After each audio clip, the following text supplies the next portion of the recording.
سو مرفوعات منګه وی دوا. دریم قسم مرفوع زمنګ سره دی مبتدا او سلورم قسم دی خبر. مبتدا او خبر د دې مبارک کې اکثر قواعد او ضوابط منګه ویلیم دي.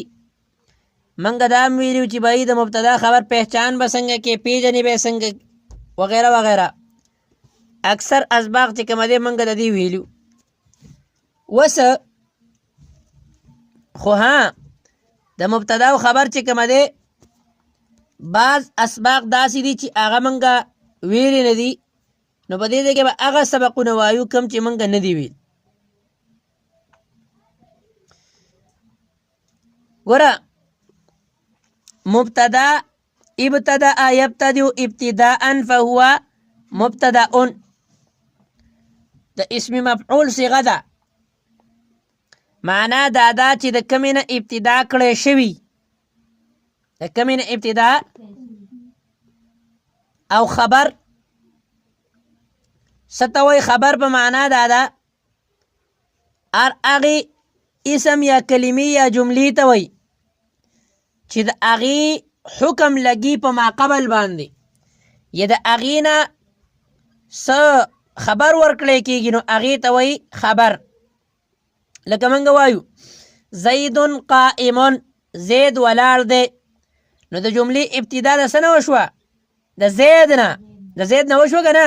د دې وجې نه دې ته وایي مبتدا. صحیح ده. او خبر قائمون ته خبر ولې وایي؟ قائمون ته خبر د دې وجې نه وایي چې قائمون اصل کې قائمون دا جوړیږي څه شی؟ خبر. او قائمون حکم په زیدون باندې لګېدلی دی که نه دی لګېدلی؟ لګېدلی دی. نو د دې وجې نه دې ته څه وایي؟ خبر. دې د وجې نه دې ته څه وایي؟ خبر.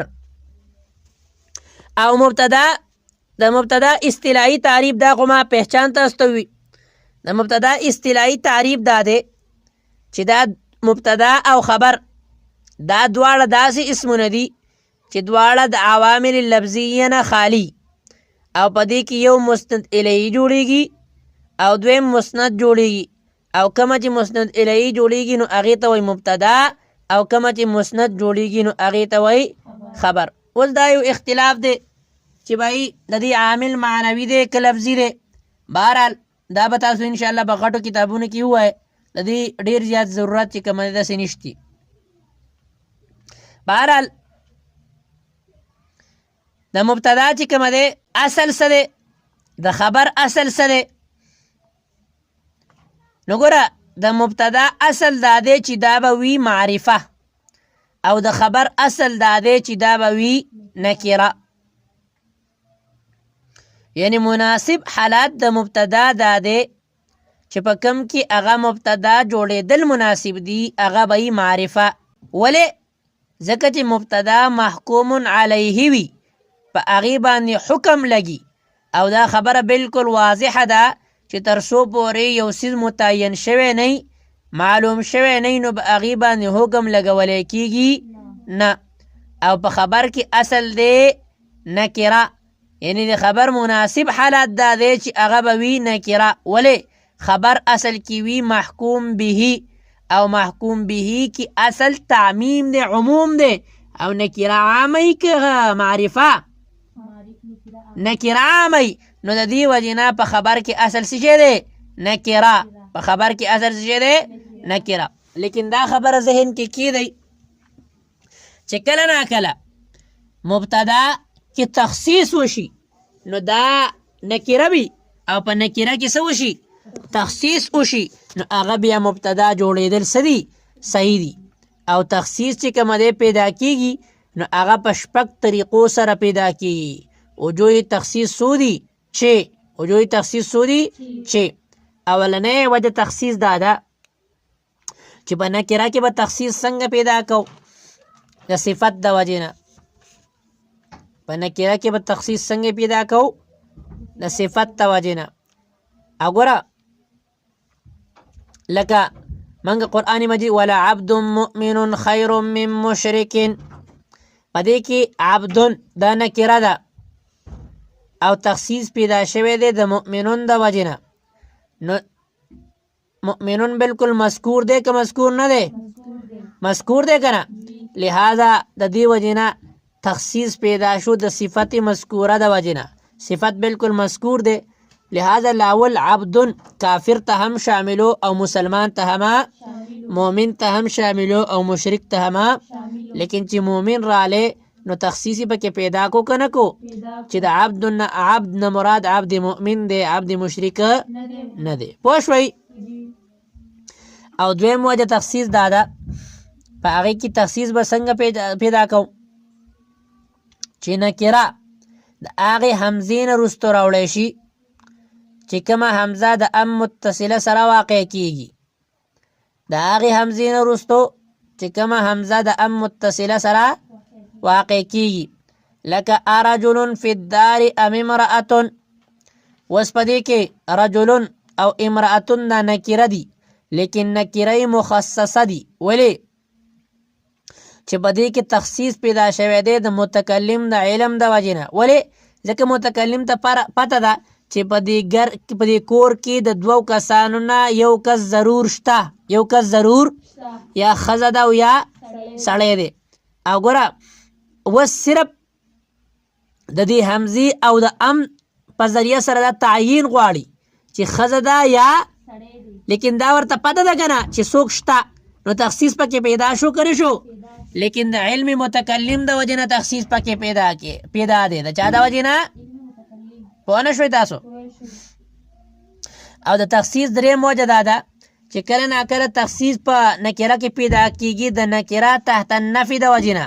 هغه نکره چې د نفي نه وروستو واقع وي، د نفي نه، مثلا ما احد خیر منک، نو احد نکره ده که نه ده؟ او د ما نه وروستو واقع ده که نه ده؟ او ما چې کومه دی دا نفي ده که نه ده؟ ده. نو لہذا چې کله نکره تحت النفي نو په هغې کې عموم پیدا کیږي. څه پیدا کیږي؟ پیدا کیږي. پوه شوئ؟ لہذا دینم تخصیص چې کومه دی څه کیږي؟ حاصلیږي. تخصیص حاصلیږي. پوه شوئ؟ نمبر 4، کله ناکله نکره کې تخصیص پیدا کیږي د صفت مقدره د وجې نه. د صفت یعنی د داسې صفت د وجې نه چې په الفاظو کې مذکوره، اول خو موږ د صفت مذکوره د وجې نه که نه، لیکن دلته وایو د صفت، لکه شر احر ذناب، شر وس شر، په شرون کې چې کومه تنوین دی دا تعظیم دی، دا د څه شي دی؟ نو اصل کې دی شر عظیم، شر احر ذناب، غټ شر چې کومه دی سپی وغپو، غټ شر سپی د اوړه کې شر نه غپېدلی، غټ شر روان دی د هغې د وجې نه سپی وغپېدو. نو شرون کې تخصیص پیدا شو که نه شو پیدا؟